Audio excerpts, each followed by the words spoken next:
Can you feel it? Speed, adrenaline, power. Rolling with the thunder. It's time for Thunder Talk. Brought to you by Jailhouse Saloon on Wild Country 99.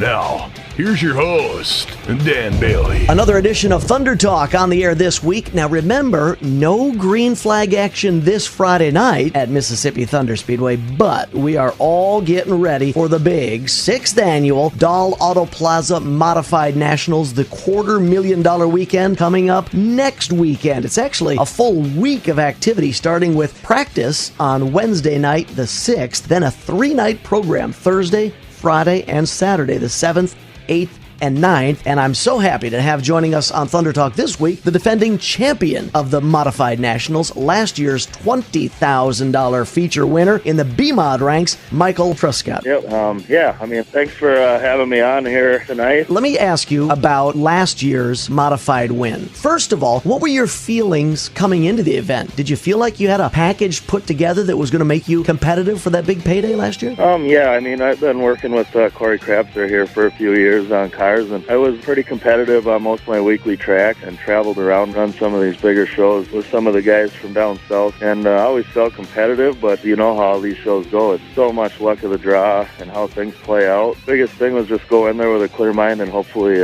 put myself in position to have a chance at, first of all, getting the show and then have a chance to win it. Yeah, let's talk about getting in the show last year. Opening night, you opened up the big Modified Nationals with a feature win, which guaranteed you a position in the big $20,000 to win show. At what point did you start thinking to yourself, hey, I've got something for these guys here? Yeah, I think that first night in the feature there was really the confidence booster, to go out there and run with the best guys right up front the first night, and moved up quite a bit to win that feature and ran good. And then probably the worst part about the whole deal was waiting 2.5 days to get out there finally and actually run, knowing I was starting in the front row for $20,000. So let's talk about that big show, which came about late Saturday night for you last year. If you look back at the results from last year, you're scheduled as the lap leader every single lap of the event, but by no means was it an easy affair. You were battling guys like Ryan Olson and Alex Williamson, Randy Zimmerman. John Van Minsel gave you an awesome challenge right there at the end of the event. Jared Baumeister was up there. Through that entire 40-lap feature, were you feeling confident? Were you thinking, this is mine, and they're really going to have to wrangle it out of my hands? The car felt really good the whole race. It really felt good running around the middle or top side of the racetrack, which I haven't ran around the top side a whole lot there, and I've seen Ryan run it a lot up on the top side. I've seen him make mistakes up there too, so I didn't want to push it real hard, and I knew he was going to be there for the whole race, and I knew that there was a lot of fast guys coming up behind me. If you look at that lineup, and I've gone back and watched that video many times, and yeah, John Van Minsel was right there at the end. You couldn't ask for a better race coming down right at the end like that for $20,000. $10,000 wouldn't have been bad either, but the $20,000 to win that race, just to go home and say that you won it, it was fantastic. Let's talk about that win. Now, on a weekly program, you B-Mod racers are battling for, anywhere around maybe $500, $700, $800. You have specials for, a grand, couple grand every once in a while. When you climbed out of your car, how long did it take to literally sink in, to really understand that you had a check for $20,000 waiting for you?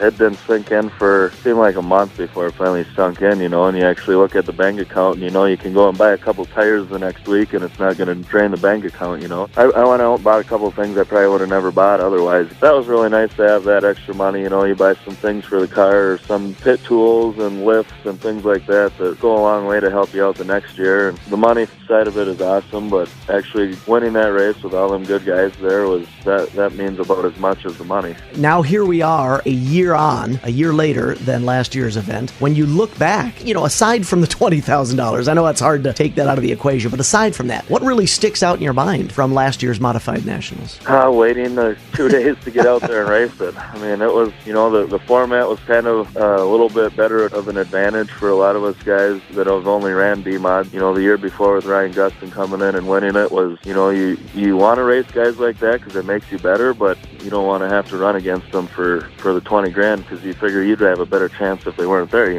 But no mod guys there running, that helped out a lot to give a lot of the B-Mod guys a chance to win it, and it felt like we all had a good chance at winning that thing going in there. You've mentioned a couple times now that maybe the hardest part of the weekend for you was winning that opening night feature and then really having to wait until late Saturday night, get back in the car, get back on the track, battle for that win. Was there any point during that long wait where you felt you were in trouble for potentially overthinking things? No, actually, I think about all I did to the car there from that first night to the second night is I changed the wheel spacer about 3 times. Didn't know if I was going to run it or not, but I mean, leading up to it, I think we started the race about 3 in the morning there. I actually took a nap from about midnight till 2, just trying to pass the time. So, yeah, I mean, it was a long wait. You know, it was a long day there, Saturday, Sunday, but I mean, Bob did everything he could. He kept that track in amazing shape all day long for every race. Everybody had a good opportunity to get in the show through the B's on Saturday, and everything went really smooth, and going out there, I knew it was going to be a good track to race on, and it was just a matter of hit my marks and run as hard as I could. I mean, I was just honestly hoping to finish in the top 5, just start running them laps, and everything felt so smooth. It was a lot of fun, and hoping for them laps to tick off, waiting for the white. Now, of course, I want to talk to you about this year's Modified Nationals, but first, since you're not a regular weekly competitor at Mississippi Thunder Speedway, update our listeners. What have you been doing to keep yourself busy this year with your racing efforts? I've been kind of running around chasing whenever there's a higher paying show. I've been trying to make it to that. I ran over Spring Lake Speedway, their NASCAR sanction this year, where they run about 10 shows and take your best 6 nights for points, for track points. So that fits in really good for our schedule, so we can bounce around and not have to be there every single night to run for points. We ended up picking up the win for points over there last weekend. And other than that, I've been running around just chasing, higher paying shows, and drove out to Watertown, South Dakota there Sunday. Picked up the win over there for $2,000. That was pretty exciting. So it feels like we got the car rolling really good coming into this year's show again. I know the format's a little bit different, but the way the car's working and everything, I'm pretty excited to get back there. When you start approaching a special event like the event that's coming up here in a couple of weeks at Mississippi Thunder Speedway, is momentum really important for you personally? Do you feel like that helps you roll into a track if you're bringing a little success with you leading up to that special? Definitely. I mean, if you have a couple of nights with some bad finishes or DNFs, and I mean, it doesn't take long to get down on yourself, and it takes a lot longer to get back up riding on that high note where you can pull off some wins and things are looking up. And I mean, right now we're coming off some really big wins here and running really good. So I mean, that confidence is a huge deal for rolling into the next track. All right, so let's look at what's coming up here, not this week, but next week. The 6th annual Doll Auto Plaza Modified Nationals, another $250,000 weekend. Your thoughts coming into it? Are you feeling pretty positive? Do you feel like you've got the car and the notes from last year to maybe think about a repeat? We picked up a new car this year, another GRT. Everything's identical to last year. Actually, the last time I was on the scales, I put the exact same setup in it as what we had last year, and haven't really changed a whole lot since then. You know, I've got a couple of different shock packages this year than what I had last year, and I mean, small things like that, but everything feels pretty close. So I'm pretty confident with the car. The notes are pretty close to the same, and it's just going to come down to, there's so many good guys there. You get in the right heats, and it's a little bit different format this year. So you get in the right heats, get some passing points, and just hope everything plays out in my favor. Now, a lot of the local guys who compete at Mississippi Thunder Speedway have had all year to get used to the newly reconfigured Mississippi Thunder Speedway as opposed to the track that you raced on last year. It's about 20 feet wider. There's a lot more banking up there at the top, and you were mentioning about how you ran up at the top last year. Your thoughts about the track maybe playing into this year's special event? Yeah, I mean, I went down there one night this year, and I did not have very good luck there this year when I went down there. The track was a lot faster, it seemed like, than it was last year, and I think with the way my car is working right now, it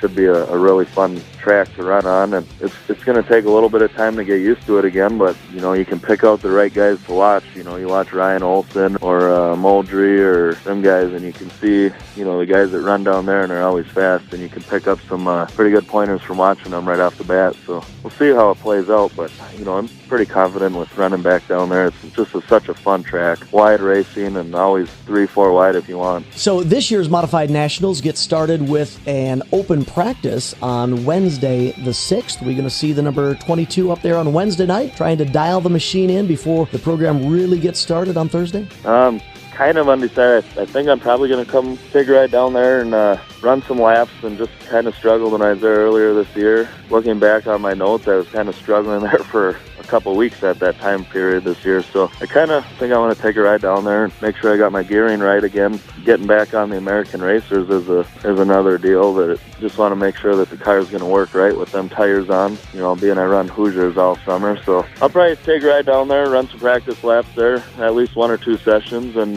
probably camp out there right through till Saturday, and hopefully have something big to celebrate on Sunday again. If the celebration comes around again, who's going to be celebrating with you? Give us a rundown of sponsors on the car this year and any of the guys and gals who might be helping out in the pits. Yeah, I mean, I got LLR Motorsports, which is my aunt and uncle, and my brother-in-law also races, but my aunt and uncle helped put that together this year to kind of form a racing team for us. And of course, CRC Motorsports got a ton of help from Corey and them guys throughout the last few years. And this year I have a few new sponsors there. I have Tax Shocks with Jerry Weigel, and working with him on them this year and getting them set up. And all my old sponsors I still have, Baxter Speed Shop and Delback Logging and Seldworth Chevrolet, Kevin Knudsen Fabrication, Mike and Sissy Knops, Coldwell Banker, Rookies Pub. I mean, you get so much help from all these guys, and Mike and Michelle Durr, they always come down to help out that weekend. They're looking forward to coming down for the weekend, and my mom and dad will be down. Get a lot of people come down to watch this race, especially this year after I won last year. I think everybody has some high expectations, which I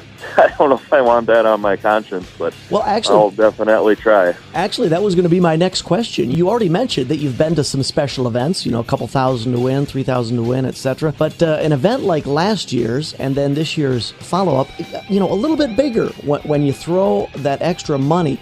Does that bring with it pressure for you as the driver, or are you able to separate that portion of the event a little bit and still go into the weekend and have some fun? Yeah, I mean, I love these weekends. I mean, this is about probably one of the main reasons I even race, is to get out there against the best competition and under the pressure. I love it. It gives you a lot more to try for, and I don't know, it seems like I'm always more prepared for these big weekends, and I love these weekends. So I'm really looking forward to it. And after winning it last year, it takes a lot of pressure off, actually, because I've already won $20,000 last year. So this year I can go out there. Last year you hope for it, and you hope, and when it actually happened and it's said and done with, it's a relief. So, I'm still carrying that relief from last year. So hopefully this year everything plays out well again, and I'm right there and have a chance. First of all, just want to make the show, and second, hopefully have a chance to get up there and battle with whoever else is up there at the end. Well, you proved last year at the 5th Annual Modified Nationals that you could race with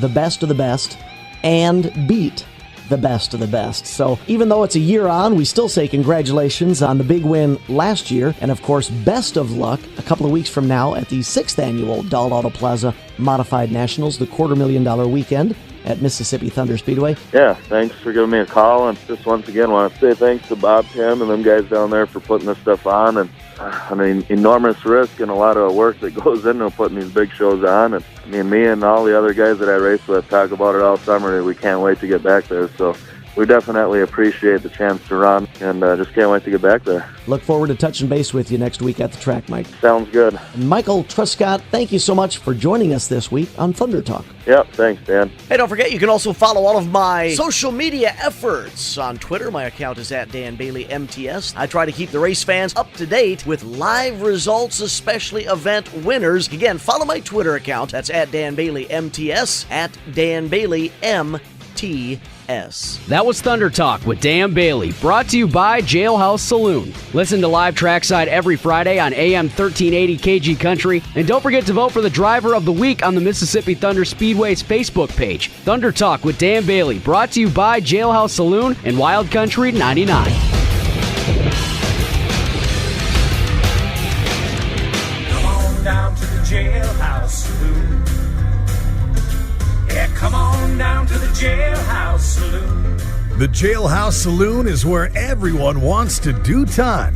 Come on in and nab up some of the best homemade pizza around.